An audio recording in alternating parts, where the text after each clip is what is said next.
Rebellion have been brothers in arms and hitting the mark of their long-running Sniper Elite series since the Xbox and PlayStation 2. Now with the 5th release spanning Xbox One to PlayStation 5, do they still have victory in their sights? This World War II tale has evolved and improved within each release, but blowing off Nazi bonzes and balls is still as satisfying now as the 2005 debut. The X-ray gore factor ramped this up in the V2 remake and remains one of the key features and technical improvements of their proprietary Asura engine the whole series runs on. There are significant improvements here over the 4th release, such as water rendering, which now uses tessellation on geometric bodies. Materials themselves have been significantly improved due to the team moving to a photogrammetry technique for all objects in the world. Terrain is improved with parallax occlusion maps and excellent use of textures and filtering and mip-maps, even on the base Xbox One. It must actually be praised how good the high frequency details are in this game due to a combination of no TAA and a strong mip-map bias on textures, which increases clarity at the expense of a moire pattern at times on obvious oblique angles into the distance that I think pays off in the overall image quality. There has been some sharp cutbacks in some areas on last generation consoles, such as shadows and level of detail, but predominantly the improvements across the board hit every single version from Sniper Elite 4, and this includes things like deformation on character models and alpha effects. But it is not a surprise that the PS5, Series X and obviously PC are the best here.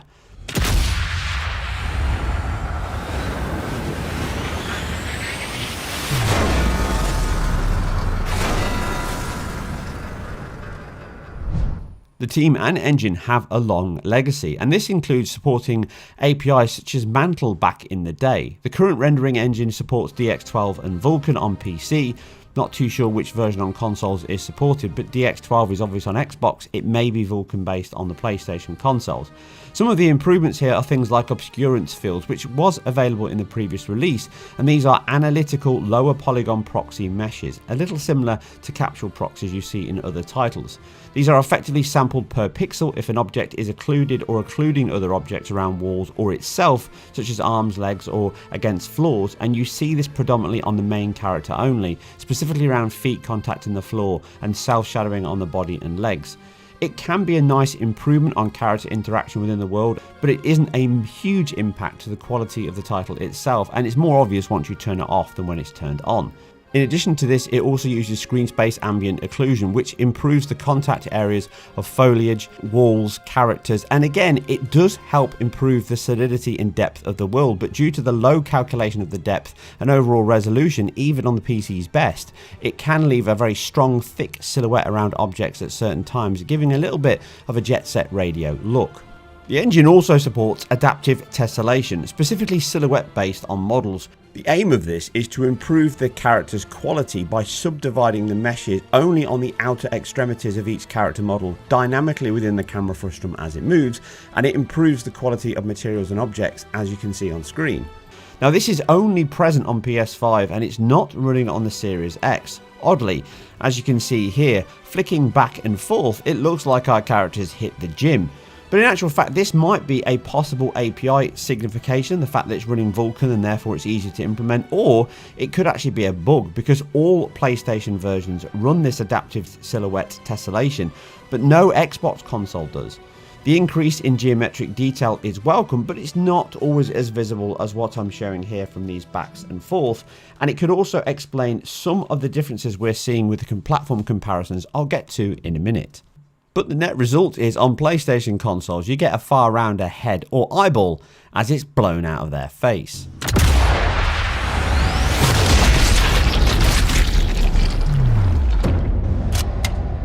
So the engine has improved, and they've certainly made a good stride forward in improving the modernization of the Asura engine. But what about those platform comparisons? Well, let's take the Series X, the PlayStation 5 and the Series S first and get into some pixel counts and performance. First up, the console count. So what we have here is a dynamic resolution solution. It does look to be using FSR 1.0, the same as the PC, to improve the sharpness or reconstruct that image back to a 4K target, but fundamentally it's dynamically scaling below that level. Both Series X and PlayStation 5 can target 3840 by 2160, but this only happens when you're staring at pretty much nothing at all on screen, basically looking skyward. Outside of that, you're predominantly somewhere around the 1800p level, but I did get lows as low as 2560 by 1440 on the Series X, and slightly lower on the PS5, 2304 by 1296 is as low as it went. In fact, this shot right here is exactly that comparison. 1440p versus 1296p. Not a huge difference, around 9% delta in resolution, but it certainly shows a contrast in image quality, and at certain points it's a little sharper on the Series X than it is on PS5, but you're not really going to notice it because, as I alluded to before, the stability of the image is always a factor due to the fact that it doesn't use any TAA. All of them, even a 4K image on PC, has a slight amount of shimmer. It is slightly softer on texture details and assets when zoomed in, but at normal playing distance on a 4K screen, all of these things disappear into the distance, but it is there for this technical comparison. In addition to this, we also see a delta in terms of performance, but before we get there, let's talk about the Series S version, which targets the same functions and features of its bigger siblings, but unfortunately resolution and performance take an impact.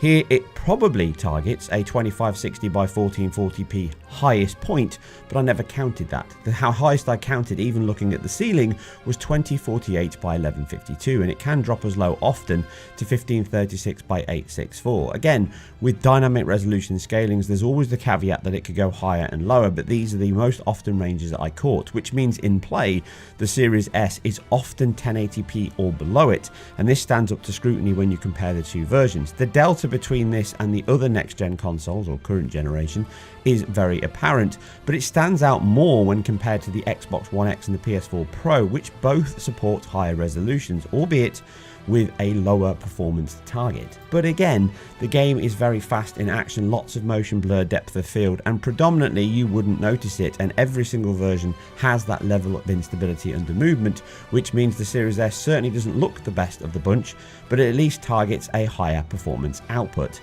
Aside resolution though, all the effects parity remains, which means you get better shadow quality, level of detail, and that water tessellation on all versions. So IQ aside, it is still a pretty good port, but performance is another conversation.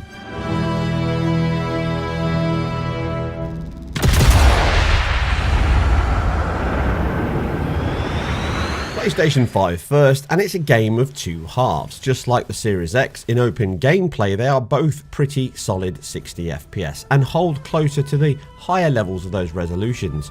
But in the X-ray kills or those real-time cinematics, then they can both dip into the lower 50s, with PS5 dipping more often.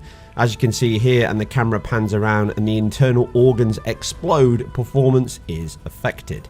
The more dense and geometry based they are, the heavier the impact. Likely bandwidth with all the alpha and dual meshes being the core reason, and fill rate sections with just heavy alpha, as you see here, can also cause both to dip pretty much equally. But the Series X can be unaffected at times in those X-rays, and then dip in others, just less so than the PlayStation 5, to the tune of around 8 to 10% at worst. As mentioned, resolution can also be lower on the PS5, but geometry is higher on the PS5, so it may also be a factor in these sections. Aside these largely passive areas though, both are locked 60 and feel smooth enough to play to never really offend. VRR can help on both because it stays just within that sweet spot, but it's not really that vital in my opinion, but you can use it if desired. Net results mean the Series X does perform slightly better and can have a small resolution increase as well, so if you have both consoles, the Series X just pips the PS5, but the delta is almost invisible aside this deep excavation. Series S is not so solid, sadly. The resolution still causes dips in all the same places as we see with the bigger consoles, but they are worse and more prolonged. But more impactful than this is gameplay is also affected, sometimes seeing it dip right down to 30 FPS. This isn't to say that it consistently dips. It can have smoother areas when you're running around or exploring, certainly in interiors without any major issues, but generally it feels inconsistent to play and it's well outside of that VRR range. Because the resolution drops much lower, I do suspect that some decreases in the level of detail and other aspects of the title itself may actually claw some of this performance deficit back, because it is predominantly GPU limited. So it's sadly to say that this is not a game that performs anywhere near a locked 60 FPS, both in gameplay and those X-ray kills. Generally, if it's dipping on the PS5 and Series X, it's dipping more on the Series S. It's far from a bad title, and it doesn't feel terrible to play, but it is a shame that a new generation console can't perform a title like this at a higher resolution and a better performance rate than its older siblings in the Xbox One X and the PS4 Pro. Well, not all the time anyway.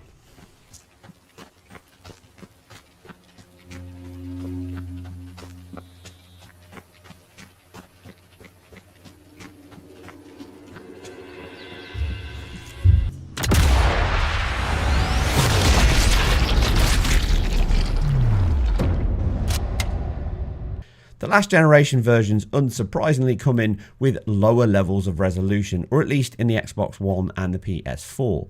Surprisingly here, they are pretty close. Both of them probably target high resolutions than I'm getting here. So the PS4's high point was 1680 by 945, again looking upwards, and it drops as low as 1280 by 720. The Xbox One S, the highest I caught was 1440 by 810, and that drops as low as 1200 by 675. So there's around 15% delta between the two consoles, but that's actually quite a small difference to what we're used to on the PS4 and Xbox One S. The team certainly have utilised their DirectX skills here to get the best out of the Xbox One S. I'm quite impressed with the results. They probably target high resolutions in the Xbox One S, probably 900p, PS4 1080p. I just never caught a point where it was that high. Moving into the premium versions of last generation though, there is a significant improvement. The Xbox One X unsurprisingly comes out on top, which can target a full 3840 by 2160 just like the big boys, but it can also drop as low as 2560 by 1440, and it is predominantly around that level in most action sections, but it is a very sharp and clean image compared to the Series S, as I alluded to earlier, and even sharper than the PS4 Pro, which can top out where the PS5 bottoms out at 2304 by 1296. Again though, that can drop as low as 1920 by 1080, with the caveat that dynamic resolution scalings can always target other areas. It probably targets 1440p, but I never caught any points where it hit it, which means you get a softer, slightly muddier image on the Pro compared to the Xbox One X, and obviously softer compared to the Series X and the PS5. But these two consoles do offer the closest image quality to the premium consoles of this generation, and that means that the Series S comes behind both of them, which is a shame, and it does stand out at certain points, specifically in those replay sections which impact the GPU very heavily.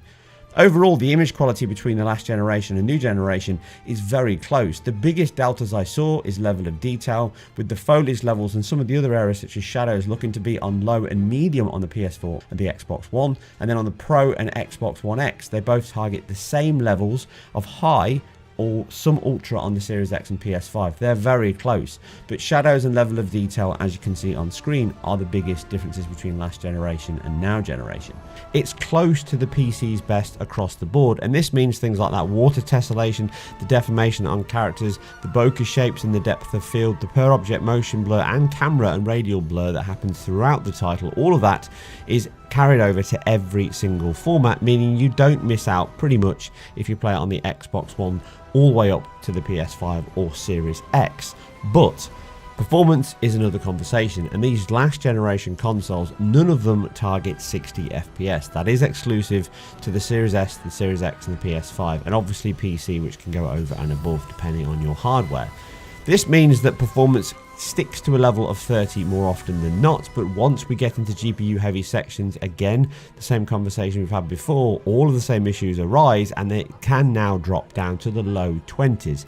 Some of this might again be related to that geometry increase on the PlayStation consoles, which perform significantly worse than the Xbox One even at times. So this does lead me to believe that the performance issues are a combination of those geometry areas I mentioned before, causing some of the performance hiccups at these points on both the PS4 and the Pro, but also the API issue and memory bound issues we see with that double buffered flat 20 FPS cropping up at certain points on both PS4 titles. And the disparity between the Xbox and PS4 platforms does seem slightly larger than the expectations we've seen throughout the generation. I'm pretty sure there'll be improvements on this title over the coming weeks and months ahead, and there were a few issues I noted which I'll cover at the end of the review.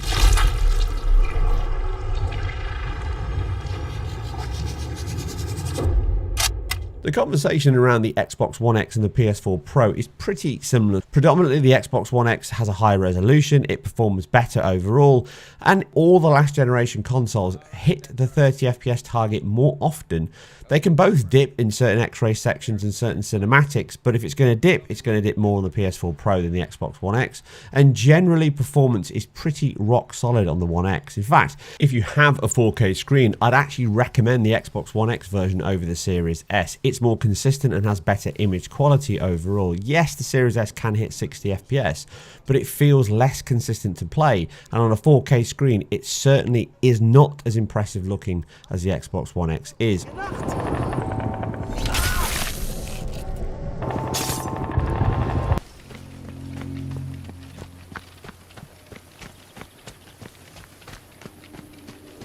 Got to get past these Nazis and get inside.